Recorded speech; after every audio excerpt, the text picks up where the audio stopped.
ಒಂದು ಒಳ್ಳೆ ಸಿನಿಮಾದಲ್ಲಿ ಕೆಲಸ ಮಾಡಿದ್ದೀನಿ, ಒಂದು ಒಳ್ಳೆ ಟೀಮ್ ಜೊತೆ ಕೆಲಸ ಮಾಡೋನಿ ಅಂತ ನನಗೂ ಸಖತ್ ಖುಷಿ ಐತೆ.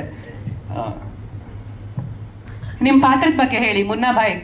ಮುನ್ನಾಬಾಯಿ ನನ್ನ ಪಾತ್ರ ಬಂದು ಅದೇ ಡೈರೆಕ್ಟರ್ ಮುಂಚೆನೇ ಕರೆದ್ಬಿಟ್ಟು ಹೇಳಿದ್ರೆ ಕತೆ ಎಲ್ಲೂ ಬಿಟ್ಕೊಡ್ಬಾರ್ದು, ಎಲ್ಲೂ ಬಿಟ್ಕೊಡ್ಬಾರ್ದು ಅಂತ.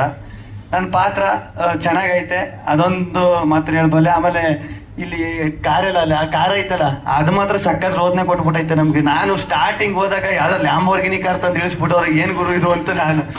ಆಮೇಲೆ ಎಲ್ಲ ಟಿಂಕ್ರಿಂಗು ಪೇಂಟಿಂಗ್ ಮಾಡಿಸ್ಕೊಂಬಂದು ಆಲ್ಟರ್ನೇಟ್ ಮಾಡಿಸ್ಕೊಂಬಂದವ್ರು ಯಾರ ಗಾಡಿಗೆ. ಅದು ಮಧ್ಯದಲ್ಲಿ ನಿಂತೋಗ್ಬಿಡ್ತದೆ. ನನಗೆ ಸದ್ಯ ನಂದು ಒಂದು ಪ್ಲಸ್ ಏನಪ್ಪ ಅಂದ್ರೆ ನನಗೆ ಗೇರ್ ಗಾಡಿ ಓಡಿಸೋಕೆ ಬರೋಲ್ಲ, ಕಾರ ನಾನು ಓಡಿಸೋದಿದ್ದದ್ದು. ಆಮೇಲೆ ಪಾಪ ಗೌರವ್ ಅವರು ಆ ಕಾರ್ನ ಎಷ್ಟು ಅವರು ತಗೊಂಡೋದ್ರು ಅಂದ್ರೆ ಮಳೆ ಅದು ಓಪನ್ ಕಾರು, ಮಳೆ ಸ್ಟಾರ್ಟ್ ಆಗ್ಬಿಟ್ರೆ ಮಳೆ ಎಲ್ಲ ಸುರಿತಾ ಇರ್ತದೆ.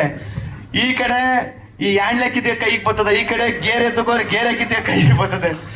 ಒಂದು ವಾರ ಸರಿಯಾಗಿ ಆಟ ಆಡಿಸ್ಬಿಡ್ತಾವೆ. ಎಲ್ಲಿ ಉಡುಪಿಲಿ ಶೂಟಿಂಗ್ ಮಾಡ್ತಿದ್ದ ಅಲ್ಲಿಗೆ ತಗೋಬೇಕು ಗಾಡಿಯ.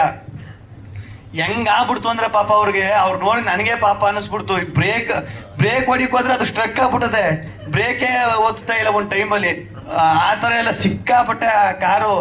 ಅದೇ ನನ್ನ ಪ್ರಕಾರ ಅದೇ ಅನ್ಸುತ್ತೆ ಮೇನ್ ಹೀರೋ ಈ ಸಿನಿಮಾಗೆ. ಆ ಕಾರು ಅಷ್ಟೊಂದು ರೋದನೆ ಕೊಟ್ಟಾಕ್ಬಿಡ್ತು ಎಲ್ರಿಗೂ. ಈ ಸಿನಿಮಾದಲ್ಲಿ ಏನಪ್ಪ ಅಂದ್ರೆ ಆರ್ಟಿಸ್ಟ್ ಯಾರಿಗೂ ರೋದನೆ ಕೊಟ್ಟಿಲ್ಲ, ಟೆಕ್ನಿಷಿಯನ್ ರೋದನೆ ಕೊಟ್ಟಿಲ್ಲ, ಯಾರು ಕೊಟ್ಟಿಲ್ಲ. ಅದೊಂದು ಕಾರ ಐತಲ್ಲ ಅದು ಮಾತ್ರ ಎಲ್ರಿಗೂ ರೋದನೆ ಕೊಟ್ಬಿಡ್ತು.